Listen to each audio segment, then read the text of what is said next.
এই সংবাদটি নিবেদন করছে আইআইএলএম কলকাতা জলপাইগুড়ি ক্যাম্পাস, পান্ডাপাড়া কালীবাড়ি, পোড়াপাড়া, জলপাইগুড়ি।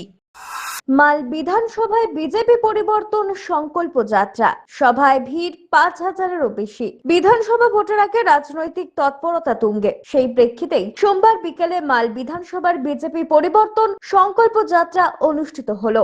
ওদলাবাড়ি কৃষ্ণ মন্দির থেকে যাত্রা শুরু হয়ে প্রায় 2 কিলোমিটার পথ অতিক্রম করে। এই যাত্রায় প্রায় 5,000 মানুষের সমাগম হয় বলে দলীয় সূত্রে জানা গেছে। যাত্রায় অংশ নেন দার্জিলিং এর সাংসদ রাজু বিস্তার, জলপাইগুড়ির সাংসদ ডক্টর জয়ন্ত রায় এবং আলিপুরদুয়ারের সাংসদ মনোজ টিগ্গা সহ বিজেপির একাধিক নেতা কর্মীরা। পরে কালীতলা সিনেমা হলের মাঠে আয়োজিত জনসভাতেও বিপুল মানুষের উপস্থিতি লক্ষ্য করা যায়।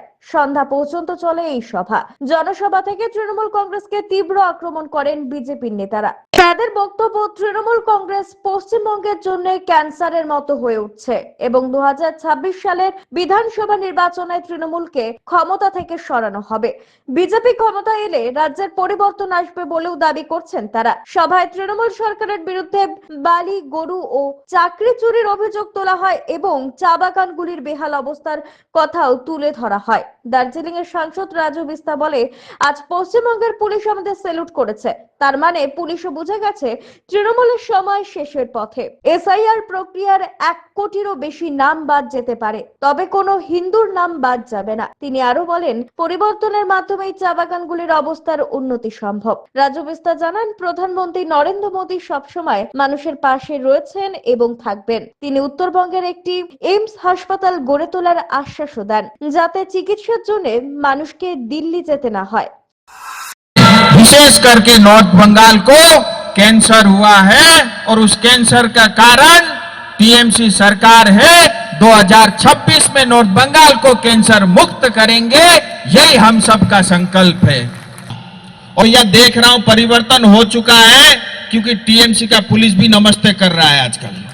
अब वो भी समझ गया है कि उसके दिन चले गए हैं और ये पुलिस जो आपके साथ बदमाशी करती है कल आपको नमस्ते करेगी, ये मेरा संकल्प है आपसे।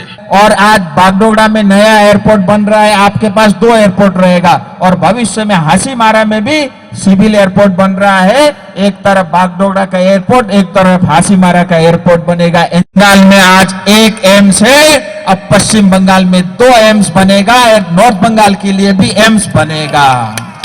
आपको दिल्ली जाने की जरूरत नहीं पड़ेगी, आपको कलकत्ता जाने की जरूरत नहीं पड़ेगी। एक और बात बताता हूं, वो भारत ट्रेन चलाएंगे जो बेंगलोर में चलता है मेट्रो की जगह पे, जिसमें सिलीगुड़ी, सेबोक, बागराकोट, ओदलाबाड़ी, माल बाजार, चालसा, नगरकट्टा, बानारहाट, बिरपाड़ा, मादरीहाट, हासीमारा होते हुए अलीपुरद्वार तक पहुंचेगा। ये एक बहुत बड़ी सौगात होगी। ये 5 स्टार ट्रेन जो है ये नमो भारत के नाम से चलेगा और इसके कारण इस क्षेत्र की जनता को बहुत लाभ मिलेगा। আইআইএলএম কলকাতা দেশের একটি টপ নচ ম্যানেজমেন্ট কলেজ, যার জলপাইগুড়ি ক্যাম্পাস একটি মেজর ক্যাম্পাস, যা উত্তরবঙ্গের বহু ছাত্রছাত্রীর স্বপ্ন পূরণ করেছে। আমাদের এই ক্যাম্পাসটি রায়গঞ্জ ইউনিভার্সিটি অনুমোদিত। আমাদের এখানে BBA honours in hospital management, IT and ITES, travel and tourism, BCA এবং এমবিএ এই ডিগ্রি কোর্সগুলি পড়ার বিশেষ সুবিধা রয়েছে। এখানে কোর্সের সঙ্গে অতিরিক্ত digital marketing, advance Excel, retail ম্যানেজমেন্টের মতো বিভিন্ন অ্যাডিশনাল কোর্সগুলি করানো হয়। এখানে দেশের বিভিন্ন প্রান্তের স্বনামধন্য গেস্ট লেকচারাররা ক্লাস নিয়ে থাকেন। রয়েছে ডিগ্রি কোর্স করার সুযোগ। এখানে ছাত্রছাত্রীরা শিক্ষান্তে ক্যাম্পাস ড্রাইভের মাধ্যমে HDFC bank, এইচসিসিবি, Neotia Getwell, Mahindra finance, Indian post payment ব্যাংকের মতো নামি দামি প্রতিষ্ঠানে চাকরির সুযোগ পাচ্ছে এবং নিজেদের কাঙ্ক্ষিত স্বপ্নকে পূরণ করতে পারছে। তাই নিজেদের কাঙ্ক্ষিত স্বপ্নকে পূরণ করতে আজই যোগাযোগ করুন আমাদের সাথে। আমাদের ঠিকানা পোড়াপাড়া, পান্ডাপাড়া, কালীবাড়ির নিকট, জলপাইগুড়ি। যোগাযোগের নম্বর 8250031303।